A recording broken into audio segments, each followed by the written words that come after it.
नमस्कार, मी रेखा सुधीरजन। आजचा महत्त्वाचा विषय दवाखाना।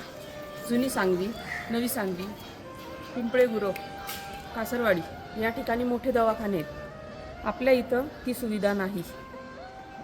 इमर्जन्सी काळामध्ये महिलांना प्रेग्नन्सी काळामध्ये ज्या यातना होतात ती एक महिलाच समजू शकते, बरोबर आहे। आपल्या इथं बेडचे दवाखाने नाही आहेत। बेडच्या दवाखान्याची वेळ आली की आपल्याला वायसीएम आणि सांगवी या दोनच ठिकाणी जावं लागतं का? असं नाही झालं पाहिजे। आपल्या इथं आरक्षित जागासुद्धा आहे, पण त्याचा उपयोग नाही झाला अजून। तो झाला पाहिजे। त्यासाठी माझी विनंती आहे दापोडीकरांना की जागे व्हा, तुम्ही जागे व्हा, तुम्ही सक्षम आहात, ह्याच्यावर तुम्ही विचार करू शकता।